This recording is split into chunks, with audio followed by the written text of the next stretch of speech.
outset, a warm welcome to all the ministers, all the officers from across the country who have joined us in Vadodara today.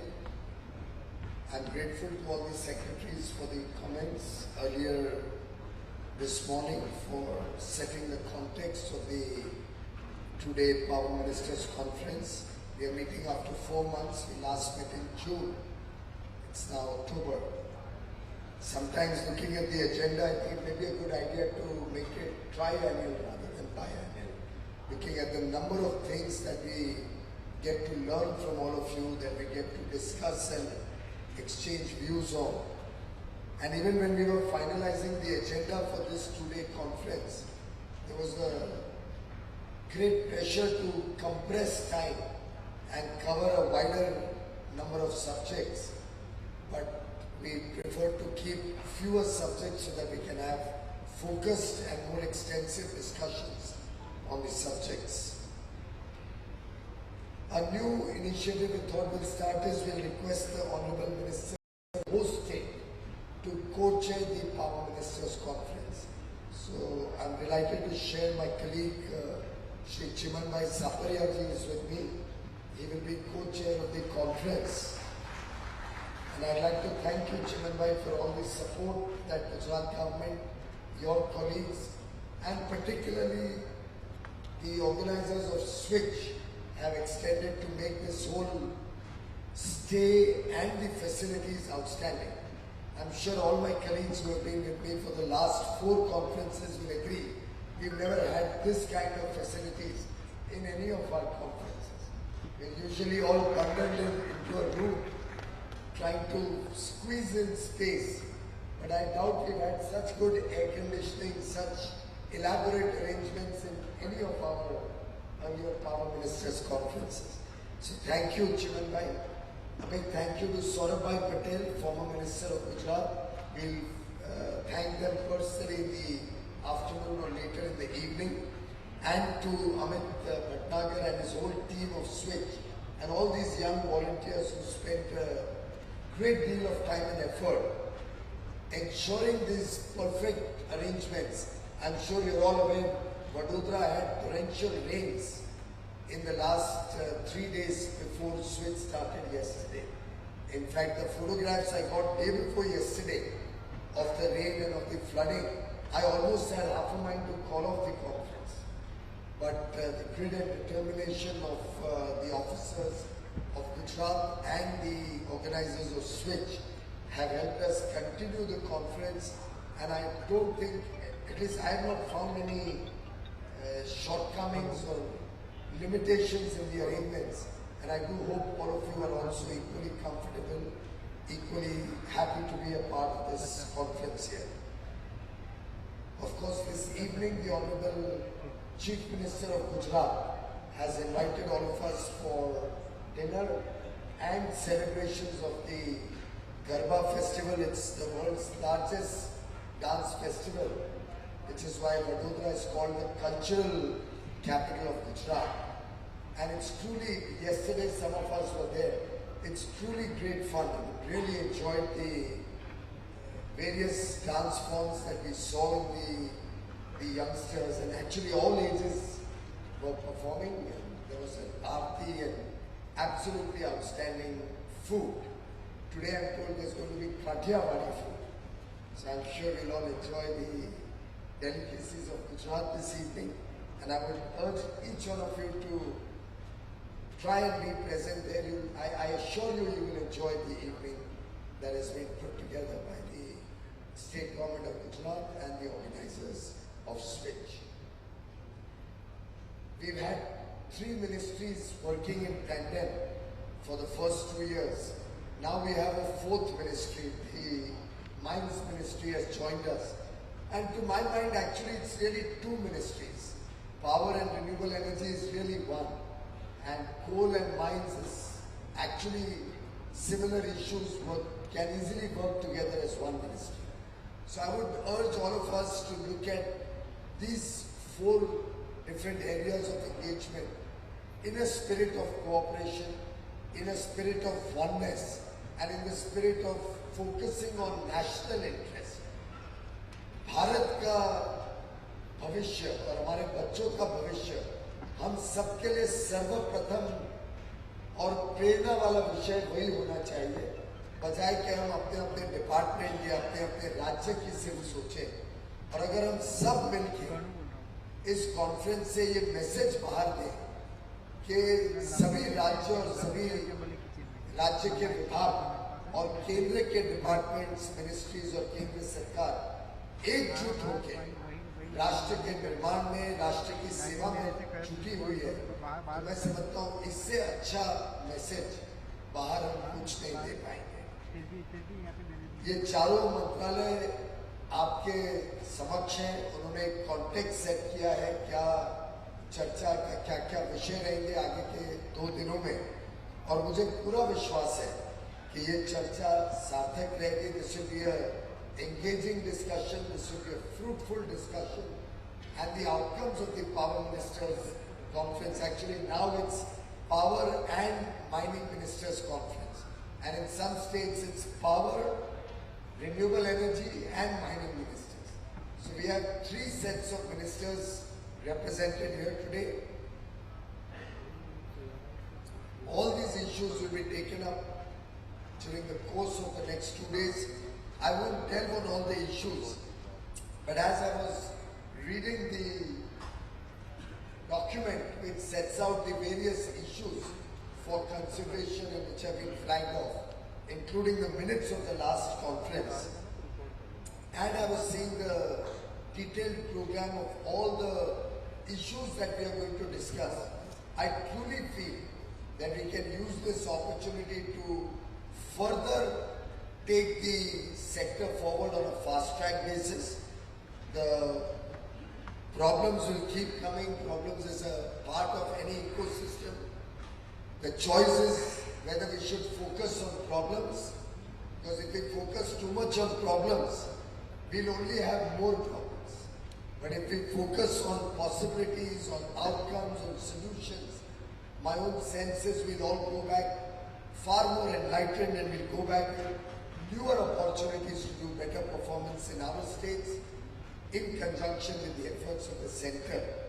And the Together We Can spirit can really take these 4 sectors or 2 sectors, whatever we may want to look at it, on a fast track, on a mission mode forward basis.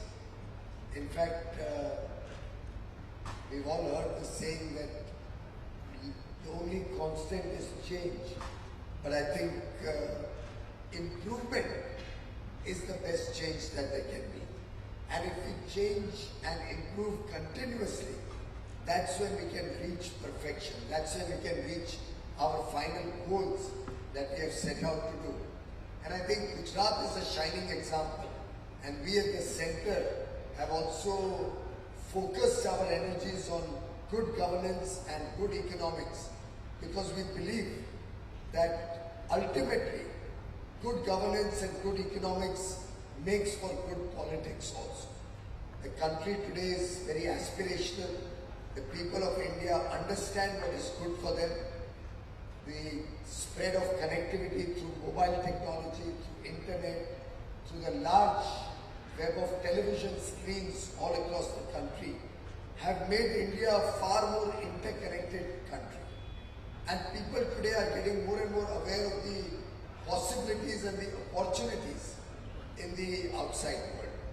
And therefore I think if we all look back and see the election results also of the last 10 or 15 years, you will find more and more recognition of good economics when it comes to rewarding good politics. So I would urge all the states not to look at these sectors from the narrow prism of politics, but to look at the wider interest of the people of India and the wider interest of the country as a whole. Several issues have been flagged off. I'll just briefly touch in the 4 areas on some issues that I think merit consideration and I do hope will be discussed in greater detail today. in the power sector, I see a little slowdown in the village electrification program, which is possibly also due to certain controversies that erupted in the recent past, which is good for the system. Such controversies, such issues that come out to the fore actually help all of us reorient our working style, reorient our monitoring mechanism, understand that we are all being held accountable to our work as more and more apps are coming out. And in some sense, I think these apps have become a very powerful tool for accountability and monitoring. We have ambitious plans to take out at least newer versions of the existing apps, as well as at least 8 to 10 new apps. Yesterday, the mining secretary was mentioning about bringing out an app on all the mines located all across the country. The coal ministry is working on some apps which will give real-time data in public domain of what is happening on production and where are the bottlenecks or where are the problems. The Rural Electrification Division is looking at upgrading Curve 2 now.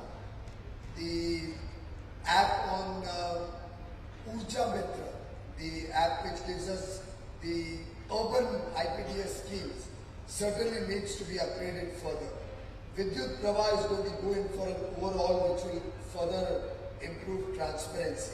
My own sense is, if all of us support these measures of transparency, it will truly make our work much easier, much more focused on delivery of service to the people, and much more outcome oriented. So all those states where data flow is still slow, I would urge them to look at faster data flow without worrying about the consequences. In fact, I'm glad that the Prime Minister chose a particular village in his 15th August address. I, for one, had no clue which one he's going to choose. He had 10,051 villages to choose from. But then, from his choice, if at all we are able to improve the system further, here I'm not trying to cast aspersions or try to make an issue out of who is at fault, who is not at fault. I'm only trying to delve upon the importance of transparency and the importance of accountability for all of us, that we should look at our work with far greater sincerity, look at our reporting with far greater sincerity, with the awareness that it's all going to be in public domain and under media and public scrutiny.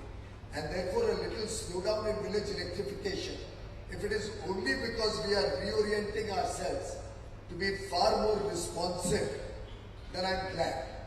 But if it is for any other reason, I hope today's deliberations will come out with reasons and we'll be able to fast track it once again so that we achieve our ambitions and our goals in the desired time frame. Similarly, intensive electrification is an area where large amounts of funds have been committed. We would look at and we would hope for faster utilization of these funds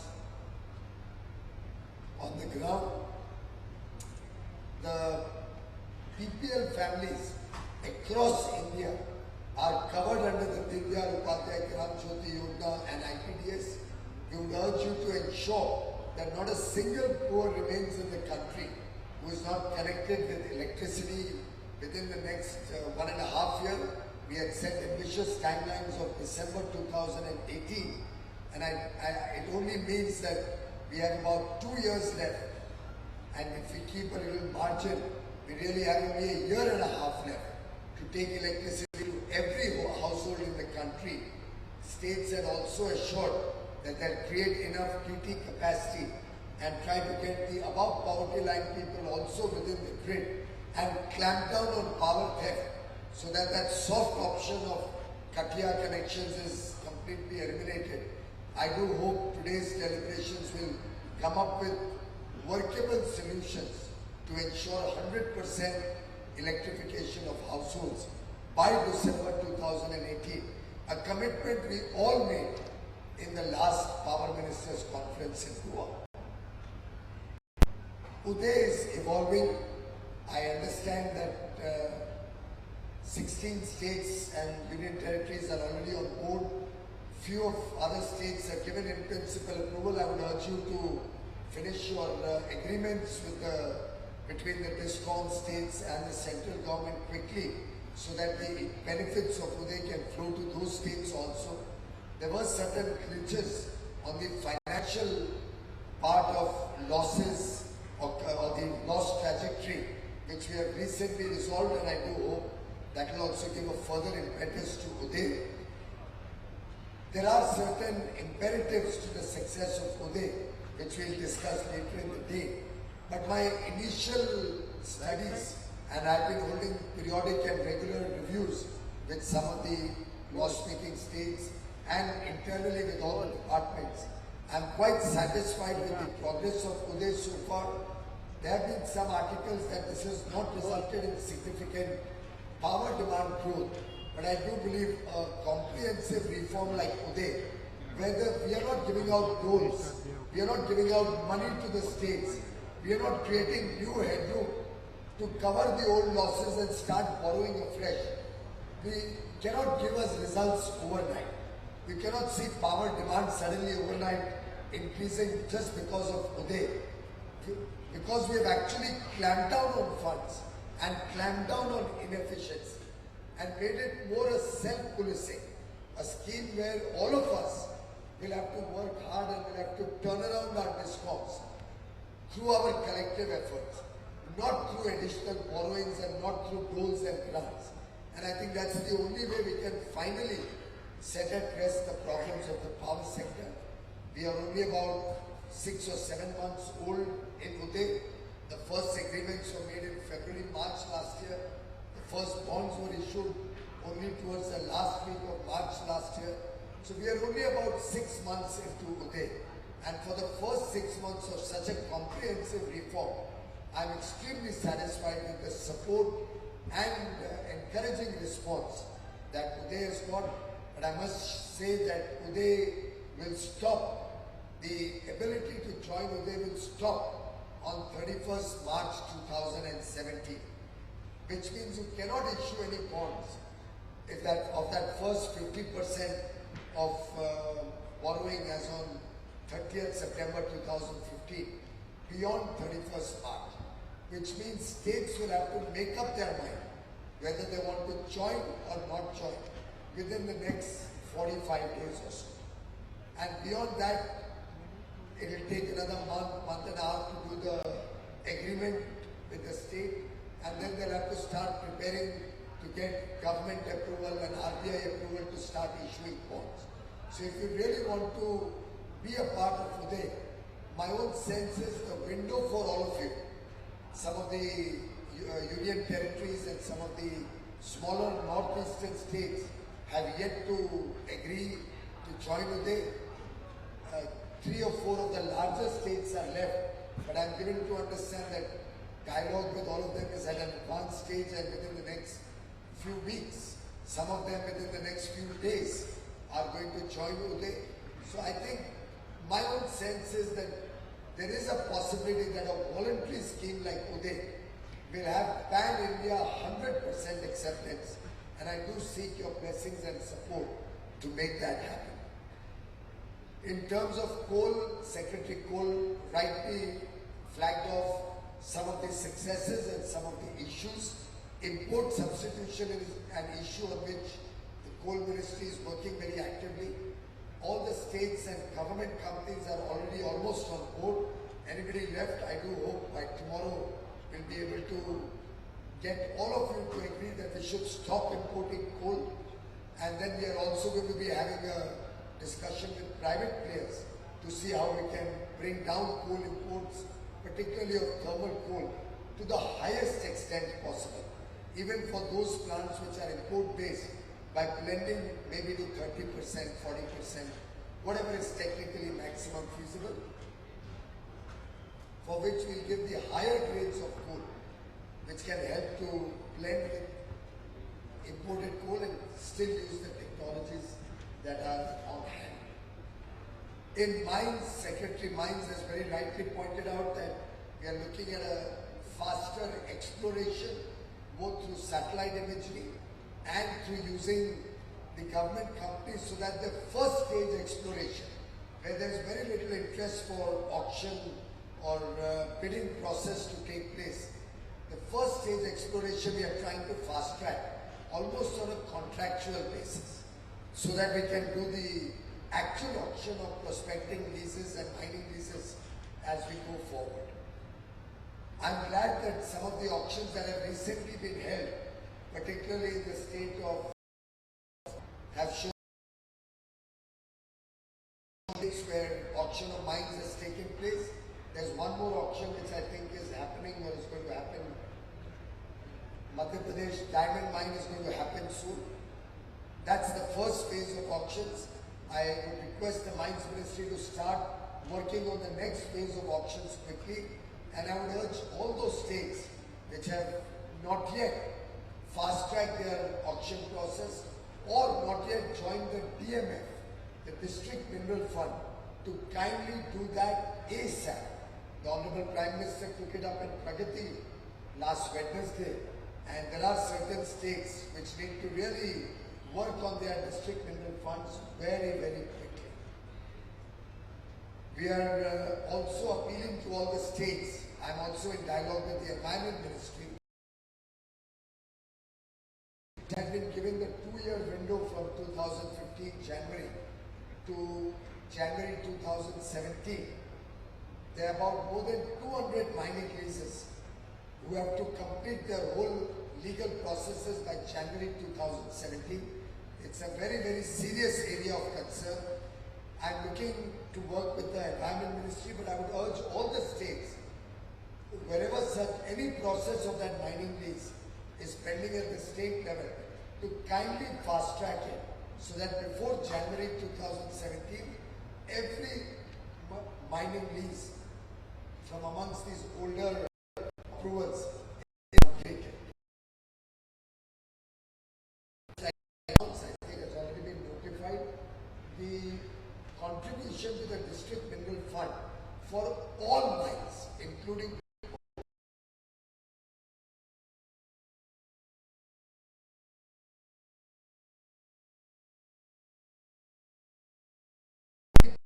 of the royalty amount will go into the DMF.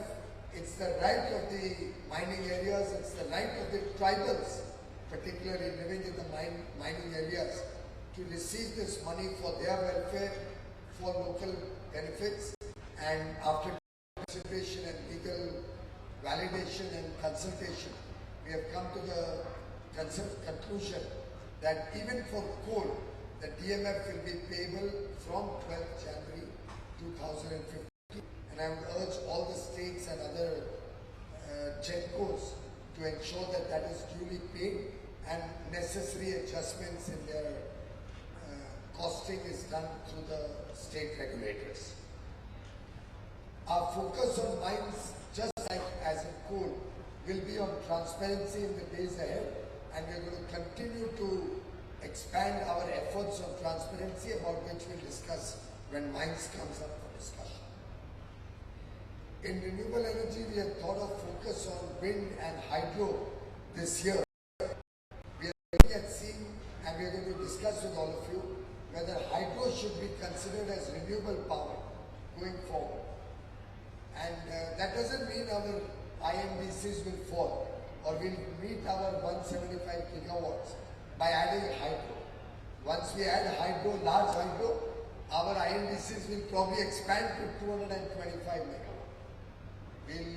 This nation will probably become the world's largest renewable energy producer. And that will be a matter of pride for all of us.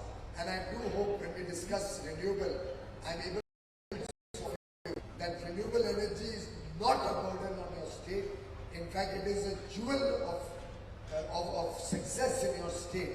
All those states who promote and encourage renewable energy will benefit from that years to come, not only for your energy security, not only for a better future for your children in terms of a better environment, but also low-cost energy serving your state for decades in the future. To make this renewable energy more sustainable, we are looking at ways to bring down the cost in hydro and all. Will be much longer tenors of loans, much longer tenors during which the cost of the project is amortized. Once again, going to look at part dollar tariff, maybe 50% or so, to still bring down the cost further. If any of the discoms are willing to consider dollar-linked tariffs, you can actually bring down some of your renewable purchases to below 4 rupees. We are also looking at escalating tariffs, where tariffs will gradually and escalate over the 20-25 year period. The current of the states is kept to the minimum, but certainly issues of must-run status and payment issues that we are facing in some of the states are a matter of very, very serious concern. We will of course deliberate in the later sessions, but that must-run status is sacrosanct. We will have to pay these people on time and provide renewable energy. These are usually smaller players who, because of long delays in payment, are almost going down and under. And the bigger threat is to the larger objective of the nation. Because if the country's credibility is lost, then we will never be able to expand renewable energy and India's energy security to the desired level. We'll discuss in greater detail, but I would urge each and every one of you to introspect and think whether you have contributed to creating India's image, contributed to protecting India's image worldwide, or you are the cause of distress for our image across this sector. It's really a matter of deep concern that some of the states are not even fulfilling their legal obligations, and the stress that has been caused, particularly in the wind sector and now also gradually in the solar sector, in terms of not signing PPAs, not paying for the power that you purchase, and not implementing must-run status, is truly a matter of deep concern about which we will all be deliberating later today. RPO commitments are going to be sacrosanct, and I think we'll have to seriously, all of us, agree on stricter compliance and what would be the penalties out of not complying in RPO.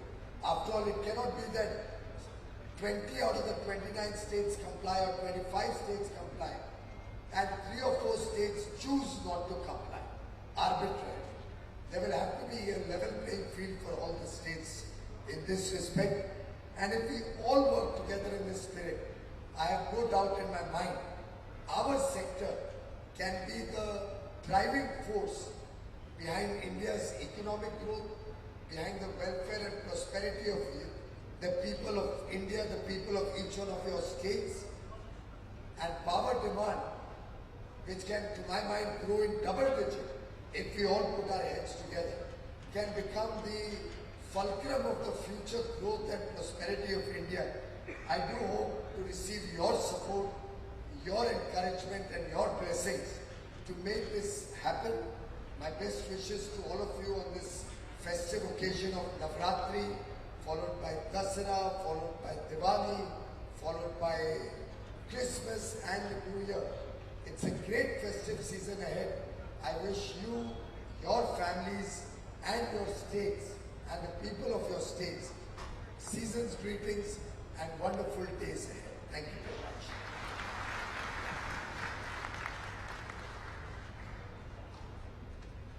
Thank you. Thank you so much, sir, for your inspirational words and for setting the tone for the conference. Media lounge, which has been built specially for them.